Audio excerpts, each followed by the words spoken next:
piece of tech that's really taken off in recent times is the car camera, also known as a dash cam or a car DVR. Now, I've done quite a few reviews of these, and recently I've found myself covering the same information in each video. There's a sort of introduction I have to do in each video to explain what the purpose of a car camera is.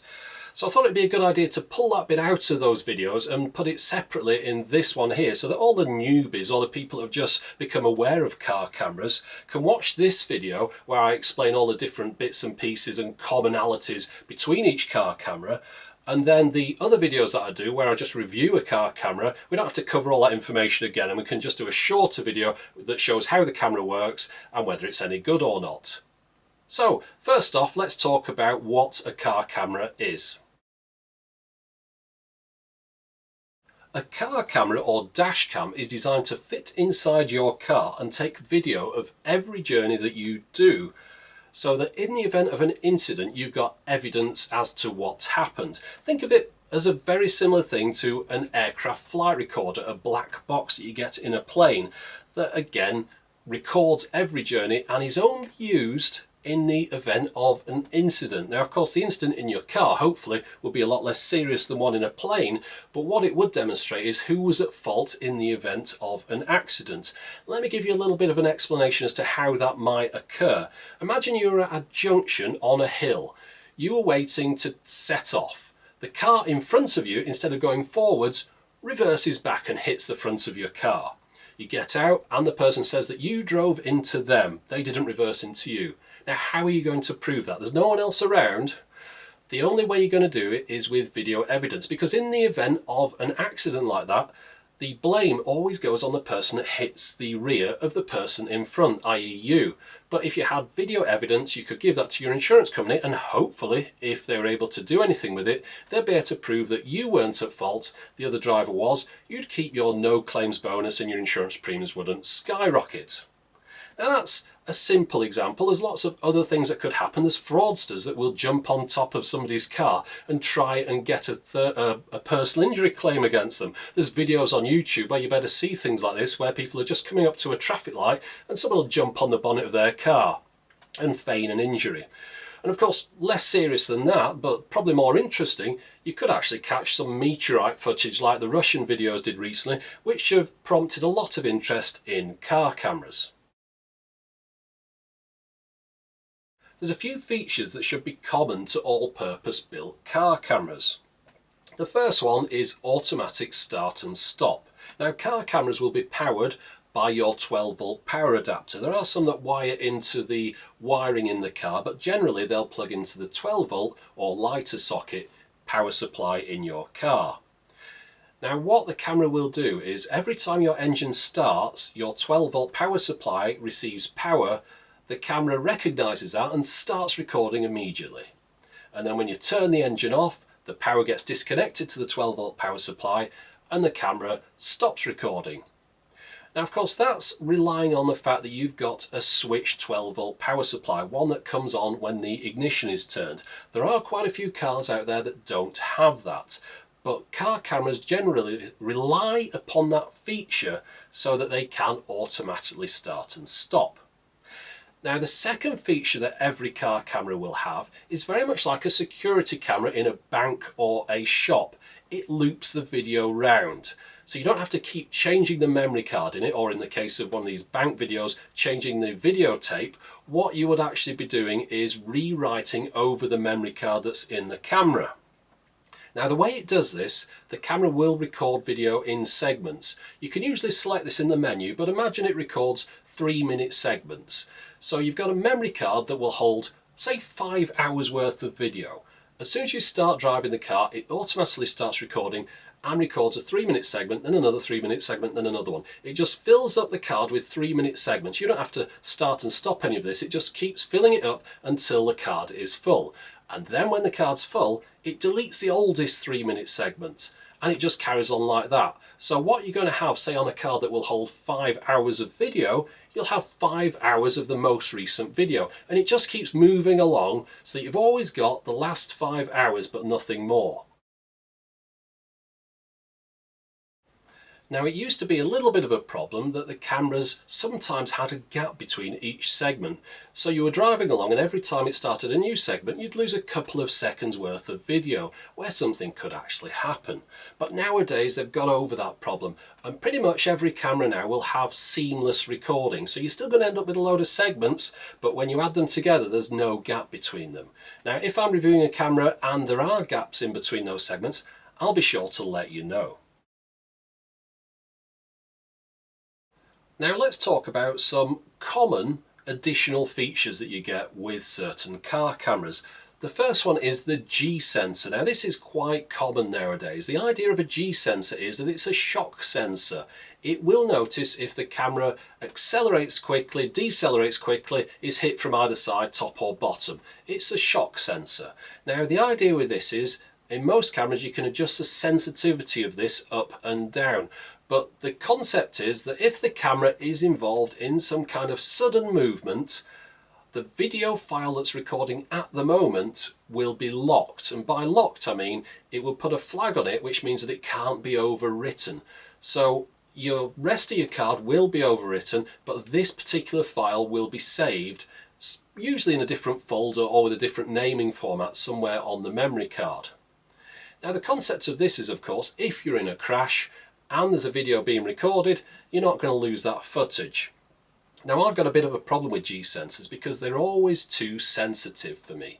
Because if I go over a pothole, which there's a lot of them around here, it always seems to set it off because a sudden shock to the car will set that sensor off. And what that means is eventually, after driving around for a few weeks, your card will be full of undeletable files and therefore you won't be able to record any more video. I always switch the G sensor off if it's at all possible because in my eyes, if you have a crash, you'll know about it. And if it's a bad crash, you'll stop driving the car. If it's a small bump, what I would recommend people do is turn off the car engine, which I'd imagine you'd be doing anyway, disconnect the camera from the car and either take the memory card out of the camera if the camera's fixed to your vehicle or remove the camera from your car, because imagine you're going to get your car repaired after the bump, you're not going to leave anything in it anyway, so you take your camera with you to use that video footage as evidence of what happened. Now remember, a camera that I reviewed recently, the DR32 with a 32 gig card in it, which aren't that expensive nowadays, will hold over 5 hours of 1080p footage. So you'd have to be some kind of lunatic to have a crash and then accidentally wipe over that footage. You've got 5 hours of notice before it gets wiped over. So G sensors, they're a feature that are common on a lot of cameras, but I don't really rate them. Motion detection is a feature that's common in quite a lot of car cameras as well. Now there's a couple of purposes for this. The first one is if you've got a car that doesn't have a switched 12 volt power supply that comes on when you turn the ignition on and switches off when you turn the ignition off, then you might need motion detection, because what you would be doing then, you'd have a camera that's continuously powered by your car battery, and when it sees motion it will start recording, and then when it stops, or the motion stops I should say, the camera will stop recording. Now there's a bit of a drawback to this because you've got to remember that camera's on all the time then. Two things, it might drain your car battery, and the second one is these cameras aren't really that good that you can keep them powered and running 24 hours a day, 7 days a week, 365 days a year. They're probably going to die. I mean, you've got a power supply going into a little thing there, probably with a battery on it that's getting charged as well. So that's not really something that I would recommend doing. If you've got a car that doesn't have a switched 12 volt power supply, it's probably worth either getting one fitted or switching the camera on and off yourself. Now the second reason for the motion detection theoretically is that you could leave the camera in your car when it's parked, and if someone was to come up to your car and damage it, then there should be video footage of it. The problem is this isn't really going to work. What you will get is just after the things happen, say somebody just smashes into your car and drives off, the camera will start recording and there'll be nothing there.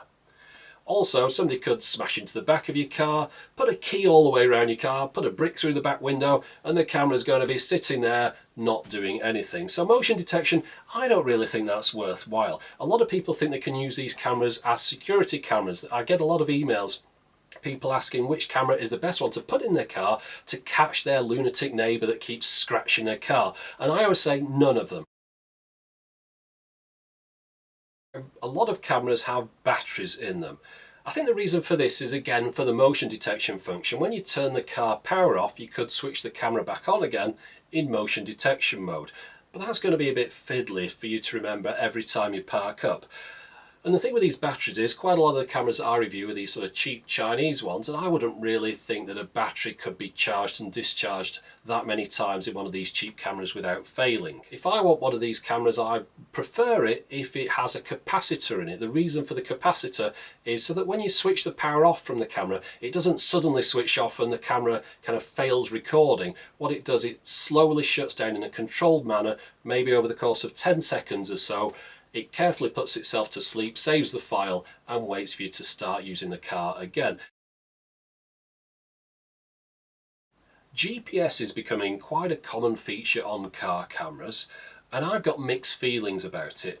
I'll tell you how it works though. The idea is that the camera has got a GPS receiver in it, and it's able to determine whereabouts it is, and also therefore how far it's travelled in a set period of time, and it's able to put a speed indicator overlaid on the video. So you can either use to have kilometers per hour or miles per hour down at the bottom corner of your video. And then when you get back home, if you want, you can put the memory card into your computer, and quite often on the memory card itself will be a program to enable you to look back at the video and put the maps side by side with the video so you can see where you were at the time the video was recorded. Now there's a limited function for this because, to be honest, I don't need to see where I was and what was going on. The thing that I think with car cameras is that they're not really designed for reviewing back your journeys as a bit of a fun type of thing. Just like I mentioned at the beginning, like an aircraft black box recorder, a pilot wouldn't go and sit back and watch the footage from his black box recorder. And equally in your car, generally you're not supposed to be taking the memory card out and watching back the footage of your journey. After all, you've just done it, so you should remember where you've been. Now there are companies that this might be useful to. If you've got a fleet of vans or lorries or things, you might want to see what's been going on during the day. And if you've got time to watch back all that footage, then maybe a GPS receiver would be useful to you. Now, one disadvantage that I see in GPS receivers is the fact they put that mile per hour at the bottom corner of your video. Because imagine you were in an accident, it's not your fault, something's happened, but you were going maybe 35 miles per hour in a 30 zone. Well, as soon as you send that video to anyone to say, look, here's me being innocent, you've proven the opposite. You were speeding and therefore you're partially to blame. So I don't think a GPS receiver in a car camera is something that I would want, but I can see that other people might actually want it. And of course I am reviewing car cameras with and without GPS receivers, and if they've got one in, I'll demonstrate how it works. And the last feature that I want to mention is night vision. Quite a lot of car cameras will have a ring of infrared LEDs around the lens that is designed to put out infrared light, theoretically for night vision. Forget these completely, because the problem is those infrared LEDs, whilst not visible to the naked eye, reflect off the inside of your car windscreen, which is of course where the camera is, and just glare back into the lens. There's absolutely no point whatsoever in having infrared night vision on a car camera. What you need instead is a car camera that works really well in low light conditions, and therefore your car headlights will light the way and the camera will get the footage of that instead. So just to finish off, a couple of little pointers about car cameras, things I haven't mentioned so far. First off, I always try and get a car camera that's got an H.264 video codec. If this means nothing to you, don't worry about it. It's just the way the video is recorded onto the memory card. Quite a lot of the cheaper cameras will use Motion JPEG or MJPEG, as it will show in the specs. Now, whilst it's sort of okay, more often than not, it's pretty bad. What it does is it takes up a lot more storage for each file. As a result, the files are larger, the camera has difficulty processing the information, and quite often will leave gaps between each file as it has to delete a larger file and it has to write more data as well. So if you can get an H.264 camera, you know it's a bit more modern, it's got better chips in it, and therefore theoretically, if everything's accurate, it should be a better quality car camera.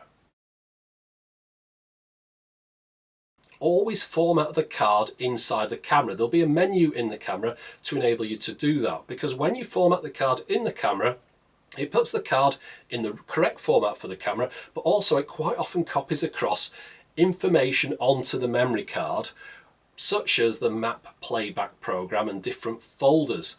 So you don't want to just get a card, format it in your computer and stick it in the camera. You've got to format it in the camera for it to work properly. And while I'm talking about cards, just go and get yourself a Class 10 32GB card, or maybe 16GB. But don't get any other stupid low rate crappy cards. Get yourself a decent one. There's no need to get anything rubbish nowadays. You can buy memory cards pretty cheaply, and also don't get it at some kind of car boot sale or off a market or something, or even off some eBay seller.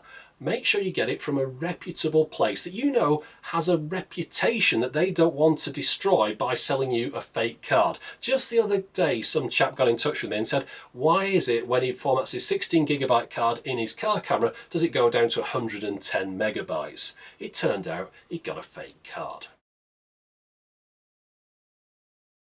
To me, one of the most important things about a car camera is the size of it. The smaller the better in my eyes, because you want to be able to leave it in your car all the time. You want it to be completely forgotten about. It's just recording every journey and you don't have to think about it at all. If you have to put the camera in your car when you set off, take it out when you park up, more often than not, after a while you're going to get fed up doing that and you'll forget about it, and then of course that's when something would happen. So if you can get a tiny little almost invisible car camera that you can hide behind your rear view mirror at the top of the windscreen, in my eyes that would be the ideal camera. Now, one thing to consider is how many cameras you want in your car. It might seem like overkill having more than one, but when you think about it, quite a lot of accidents are probably going to happen with someone either hitting you from the side or from the rear, and a forward-facing camera wouldn't get any footage of that. Now, there are a couple of ways that you can get multiple camera setups. Primarily for consumer use, the maximum number of cameras I've seen on a unit that most people could buy is 2. Now, obviously you've got the forward-facing camera that's facing out of the windscreen, but the rear one, there's a couple of different ways that that can be done. One way is on a wire, and it can be put in your rear window and video everything that's going on behind the car. Another way is the front unit, the camera unit that's in your front windscreen, can have a camera on it that's facing back into the car. Now, this isn't going to be much use for getting footage of what's going on around the car, because it's probably going to be at the wrong angle and it won't really see through the side windows or the rear window. But what this is useful for is somebody like a taxi driver who wants evidence as to what was going on in his car, what he was doing at the time of an accident. But also, I had a taxi driver get in touch with me recently. He wanted evidence of what was going on inside his car, because there'd been allegations against other taxi drivers of assault and all sorts of things that they hadn't done at all. But if they had a video evidence of the time and the date and who was in the car and what was going on, then that would have been ideal for him. Right, you might be glad to know that we've reached the end. Now, the only other thing that I want to mention is that during the course of making my video reviews of car cameras, or anything else for that matter, I only tend to use the device for a couple of weeks while I test it out. And there isn't all that much driving that goes on during that period of time. Now, if I notice any faults or weird behaviour during that time, I will mention it. But there is a problem that I can't test out long-term reliability, and I can't use it in every possible scenario. So I'll give you a general overview and a demonstration of each device, but unfortunately I can't vouch for its long-term reliability. That's something you're going to have to find out yourself. However, if you do buy a product that I've reviewed, put your comments down below it on the YouTube video or on my blog at techmoan.com so that other people can read them and see what kind of problems people might be having. So looking down my bullet point checklist here, I think that's everything that I wanted to say. So hopefully now my future car camera dash cam video reviews can be a little bit shorter and more to the point. So for the moment, thanks for watching.